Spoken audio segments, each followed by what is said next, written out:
ভোটের মুখে রাজ্য পুলিশে ফের রদবদল। সিআইডির নতুন এডিজি লক্ষ্মীনারায়ণ মিনা, নতুন এডিজি দক্ষিণবঙ্গ রাজীব মিশ্র। সরানো হলো কৃষ্ণনগরের এসপি অমরনাথকে। কৃষ্ণনগরের নতুন police super Y Raghubanshi, Krishnanagar থেকে জলপাইগুড়ির এসপি অমরনাথ।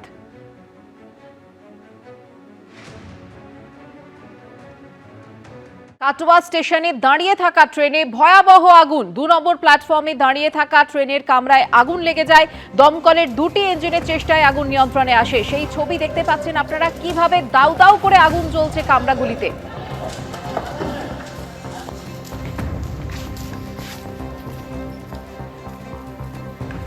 এখনো আগুন লাগার কারণ জানা যায়নি।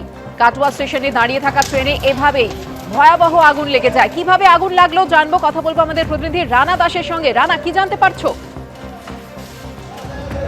দেখো, তোমাকে প্রথমেই বলে রাখি যে কাটোয়া আজিমগঞ্জ যাওয়ার যে ট্রেন, সেই ট্রেনটি ভোর 4:30 নাগাদ সেটি 2 নম্বর প্ল্যাটফর্মে দাঁড়িয়েছিল এবং 2 নম্বর প্ল্যাটফর্ম থেকে সেটি 6:30 নাগাদ সেটা যাওয়ার কথা ছিল এবং হঠাৎ করেই কিন্তু এই 4:30-এর সময় আগুন লাগে এবং যে কামরাটায় দাউ দাউ করে আগুন জ্বলতে শুরু করে সেখানে।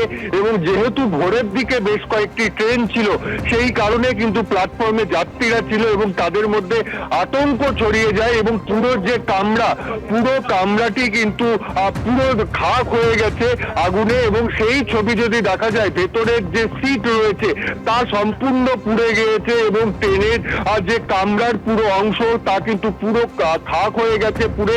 এবং কিভাবে আগুন লাগলো এই প্রশ্নই এখন সব থেকে বড় কথা, কারণ এই ট্রেনটি কিন্তু আজিমগঞ্জ যাওয়ার কথা, কিছুক্ষণের মধ্যেই যাত্রীদের আসার কথা ছিল। হঠাৎ করে একেবারে মধ্যেখানের যে কামরা সেখানে কিভাবে আগুন লাগলো সেটা নিয়েই কিন্তু বড় প্রশ্ন। যদি আরেকটু পরে আগুন লাগতো তাহলে কিন্তু ভয়াবহ রূপ নিত এবং সেই কারণে ইতিমধ্যে রেল তদন্ত শুরু করেছে যে তার গাফিলতি রয়েছে এই ঘটনায়। ধন্যবাদ রানা। রাজ্য সরকারি কর্মচারীদের বকেয়া ডিএর 25% এখনো মেটায়নি রাজ্য সরকার। অবিলম্বে ডিএ মেটানো সহ 5 দফা দাবিতে এবার পথে নামল বামপন্থী 8টি শিক্ষক ও শিক্ষাকর্মী সংগঠন। শনিবার সুবোধ মল্লিক স্কোয়ার থেকে কলেজ স্কোয়ার পর্যন্ত মিছিল করেন সংগঠনের সদস্যরা।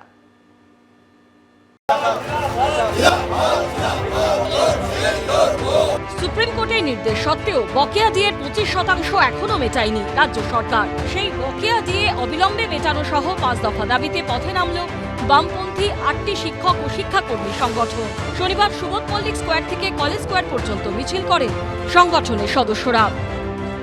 তাদের যেটা দাবি যে সুপ্রিম কোর্ট যে নির্দেশ দিয়েছে মার্চের 6 তারিখের মধ্যে বকেয়া 25% মহার্ঘ ভাতা মিটিয়ে দিতে হবে, তা অবিলম্বে কার্যকর করতে হবে। সুপ্রিম কোর্ট নির্দেশিত 25% ডিএ 6 মার্চের মধ্যে যে মেটানোর কথা, সেটার ব্যাপারে রাজ্য সরকার কোনো নোটিফিকেশন এখনো পর্যন্ত জারি করেনি। উল্টে তারা সুপ্রিম কোর্টে রিভিউ করার জন্য প্রস্তুতি নিচ্ছে বলে শোনা যাচ্ছে। তার প্রতিবাদে আজকে মিছিল। বকেয়া ডিএর 25% অবিলম্বে মেটানো সহ আন্দোলনকারীদের মূল দাবিগুলি হলো, 7ম পে কমিশনের কাজ শেষ করতে হবে, ওয়েস্ট বেঙ্গল হেলথ স্কিমের অন্তর্ভুক্ত করতে হবে শিক্ষক ও শিক্ষাকর্মীদের, সমকাজে সমবেতন নীতি অনুযায়ী প্যারা টিচারদের সমবেতন দিতে হবে। কোন পর্যন্ত কোন রকম সদুত্তর সরকারের কাছ থেকে পাওয়া যায়নি আমাদের শিক্ষার স্বার্থে, সেই সাথে সমকাজে সমবেতন যেটা সুপ্রিম কোর্ট মান্যতা দিয়েছে। আজকে আমরা দেখলাম পার্শ্ব শিক্ষকদের একটা বলে দিল 1000 টাকা মায়না বাড়িয়ে দেওয়া হলো। সারা ভারতবর্ষের অবস্থা কি তাই? না অন্যান্য রাজ্যে পার্শ্ব শিক্ষক কি নেই? আছে, সেখানে তারা অনেক তাদের ভাতা বা তাদের মায়না অনেক বেশি পায়। আজকে আমাদের রাজ্যে কেন এরকম কঠিন অবস্থা?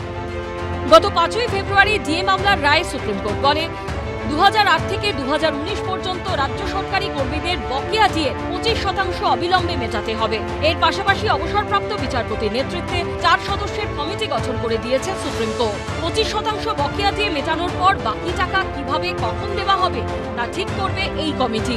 6ই মার্চের মধ্যে কমিটিকে তা করতে হবে। 31শে মার্চের মধ্যে বকেয়া টাকার প্রথম কিস্তি দিয়ে দিতে হবে। সুপ্রিম কোর্টের এই রায়ের দিন রাজ্য বাজেটে 4% ডিএ ঘোষণা করে রাজ্য সরকার। এরপর 1 সপ্তাহ পেরিয়ে গেছে। মঙ্গলবার সরকারি কর্মীদের বকেয়া ডিএ দেওয়া নিয়ে প্রশ্নের উত্তরে কোনো মন্তব্য করতে যাননি মুখ্যমন্ত্রী। মহার্ঘ ভাতা 4% দেওয়া হবে এপ্রিল মাসে। আমি এটা নিয়ে কোনো কোশ্চেন আপনাদের কাছে করবো, উত্তর দেব না। যা বলার আমি বিধানসভায় বা ওই দিন আপনারা কোশ্চেন করেছিলেন দিয়ে দিয়েছি। বাদ বাকিটা ম্যাটার ইজ সাবজুডিস। আমি সাবজুডিস ব্যাপারে কোনো কমেন্টসে যাব না। সুপ্রিম কোর্টে যে মামলা নিষ্পত্তি হয়ে গেছে, যে মামলা ক্লোজ করে দিয়েছে, ডিসপোজ অফ করে দিয়েছে, সেই মামলাকে রাজ্যের মুখ্যমন্ত্রী বলছেন সাবজুডিস ম্যাটার। তাই এই মুখ্যমন্ত্রী জমিও দেবেন না, ডিএও দেবেন না, এটা প্রমাণিত। আপনার কথা শুনেই বলি। এদিকে সুপ্রিম কোর্টের রায় অনুযায়ী রাজ্য সরকার বকেয়া দিয়ে না মেটানোয় শুক্রবারই মুখ্য সচিব এবং রাজ্যের অর্থ সচিবকে আদালত অবমাননার নোটিশ পাঠান ডিএ মামলাকারীরা।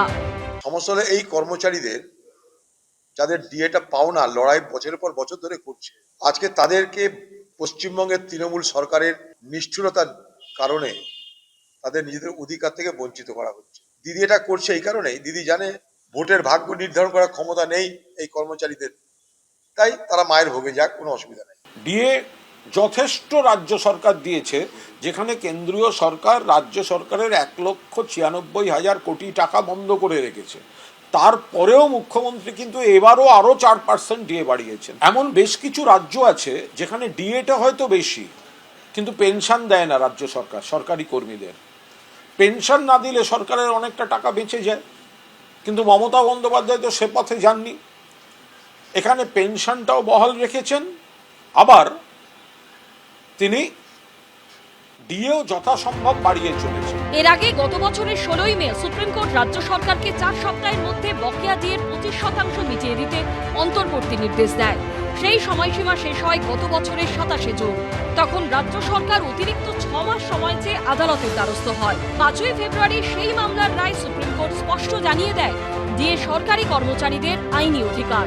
কিন্তু সেই রায়ের 1 সপ্তাহ পরেও বকেয়া মেটানো হয়নি। সুদীপ্ত আচার্য, রাজীব চৌধুরী ও অনির্বাণ বিশ্বাসের রিপোর্ট, এবিপি আনন্দ। এবিপি আনন্দ, এগিয়ে থাকে, এগিয়ে রাখে।